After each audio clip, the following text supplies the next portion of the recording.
Maître Isabelle Rebout détient une licence en droit de l'Université d'Ottawa.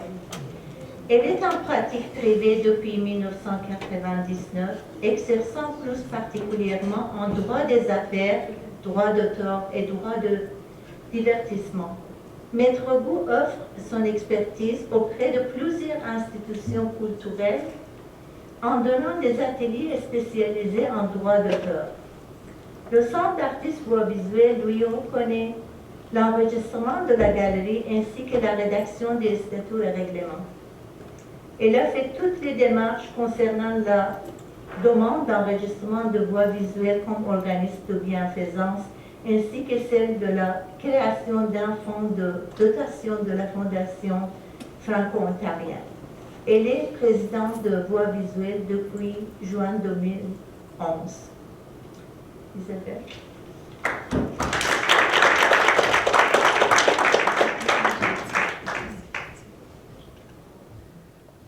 Un grand bonjour, je suis très heureuse d'être ici ce soir parmi vous, revoir des amis qui viennent de la côte du Pacifique ou de l'Atlantique, c'est merveilleux. Alors de toute façon, dans les 4 prochains jours où vous allez profiter de votre séjour à Ottawa, on aura sûrement l'occasion de se revoir. Alors bienvenue évidemment mes chers amis. Évidemment, je vais vous proposer aujourd'hui, vous l'avez vu dans la préparation ou l'annonce de la conférence d'aujourd'hui, que je vais parler de droit d'auteur. Évidemment, ce n'est pas un sujet qui peut être emballant à première vue, mais ça nous concerne, ça concerne nos moyens économiques, donc c'est important d'en parler. L'avenir du droit d'auteur, donc, on va en parler spécifiquement dans le créneau des arts visuels, des arts numériques et des arts médiatiques, parce qu'évidemment, le droit d'auteur va couvrir les champs de littérature, cinématographique, musicaux et bien d'autres. Donc, on va vraiment se cantonner à cette discipline. Et donc, pour la plupart des Canadiens, le droit d'auteur ne constitue pas en fait une réalité très, très concrète, il faut le dire, mais pour nous, ça l'est. Un choc est pourtant survenu un certain 18 janvier dernier. Peut-être que vous allez vous en rappeler. C'est un mouvement collectif dont avait fait partie Wikipédia et bien d'autres, dont Google, Reddit. Donc, il y avait même 75 000 sites qui ont été répertoriés pour avoir imposé un blackout sur les pages, donc leurs pages de leur site propre, afin de contester contre des propositions des lois anti-piratage à l'étude au Congrès américain. Il s'agissait à ce moment-là des 2 projets de loi SOPA et PIPA, dont l'alter ego existe au Canada et qui a été signé le 30 novembre 2011. Maintenant, SOPA et PIPA permettaient au gouvernement américain et aux grandes entreprises donc d'exercer un pouvoir énorme sur les fournisseurs de services, Internet et les moteurs de recherche, et pouvoir même aller jusqu'à obliger de bloquer certains sites Internet sur la base de simples allégations de violation de droits d'auteur, et ce, sans procès ni aucune déclaration de culpabilité sommaire. Donc, c'était vraiment expéditif. Il ne fait aucun l'ombre d'un doute, lorsqu'on regarde ça avec recul, qu'on a utilisé ici la notion du droit d'auteur comme véhicule de propagande. Et l'enjeu réel était bien moins le contenu culturel, en fait, que la culture du libre partage sur Internet, cette dernière que l'on cherche à censurer pour favoriser une certaine centralisation d'informations plus sensibles.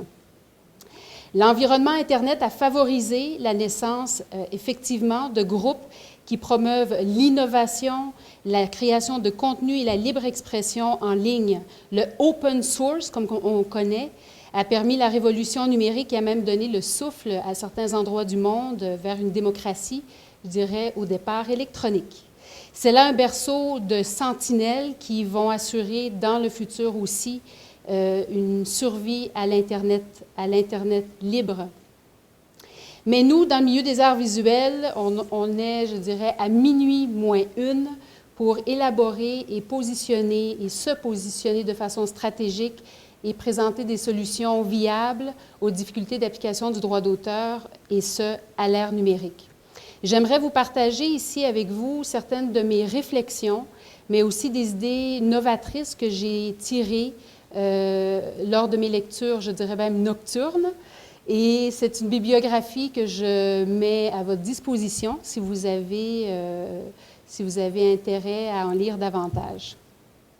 Donc, tout ça pour vous indiquer qu'il est grand temps de se préoccuper, donc et de voir à ce que le droit s'adapte aux réalités de l'économie virtuelle et d'accompagner efficacement le développement de ce marché. Donc, je vais vous proposer ce soir quatre services au menu. Un premier point va être la question de recadrer le rôle des sociétés de gestion collective de droit. Un deuxième point, créer un guichet unique qui va recenser les œuvres et les éléments protégés pour faciliter leur identification et les démarches des exploitants, donc ceux qui veulent obtenir des licences de droit d'auteur.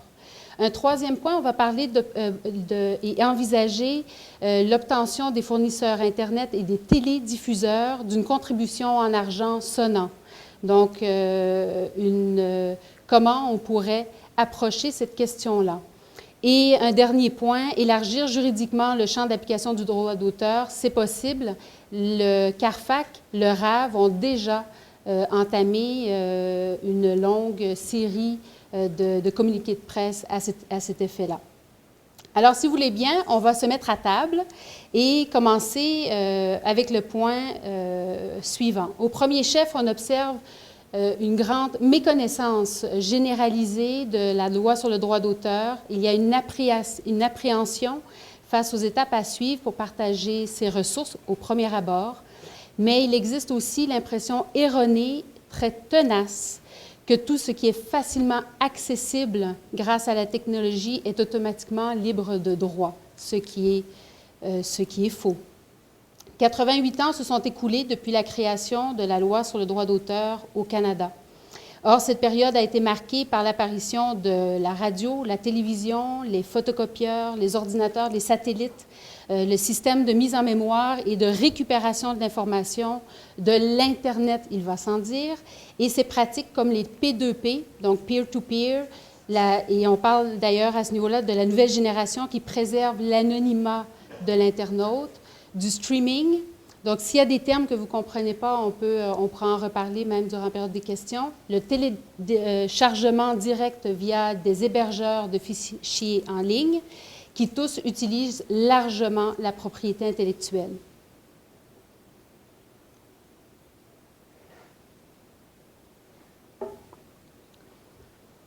À l'origine, la loi sur le droit d'auteur était prévue pour des documents qui étaient imprimés, donc c'était des œuvres incarnées.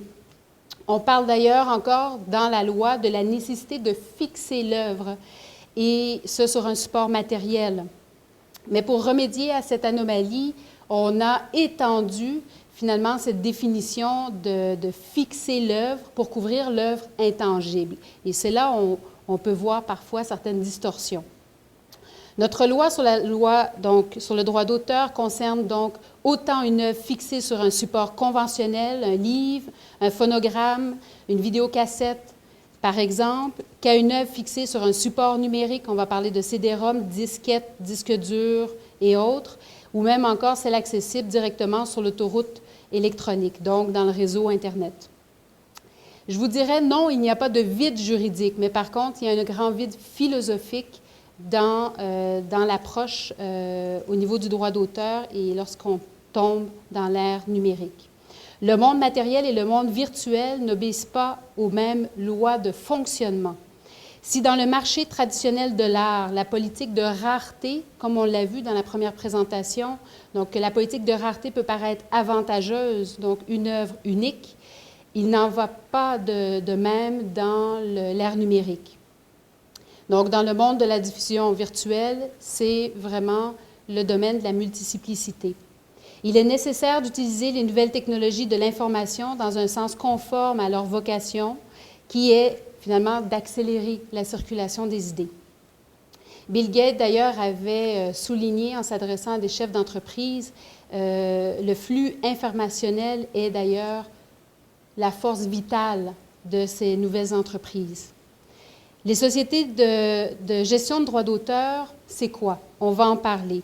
Le droit d'auteur, donc, a pour objet de civiliser cette exploitation de l'œuvre et d'assurer la pleine protection de l'auteur, donc de l'activité créatrice.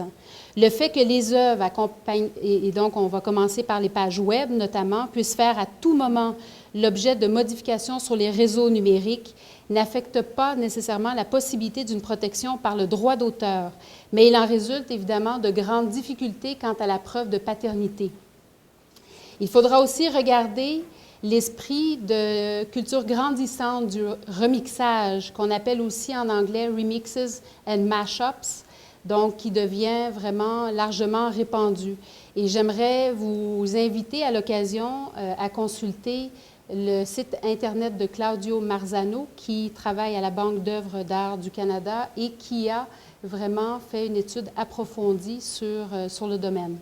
L'Internet n'est pas une zone de non-droit par sa vocation internationale. Alors, comment on peut protéger les créateurs qui sont désormais susceptibles d'être dévalisés sur le Web?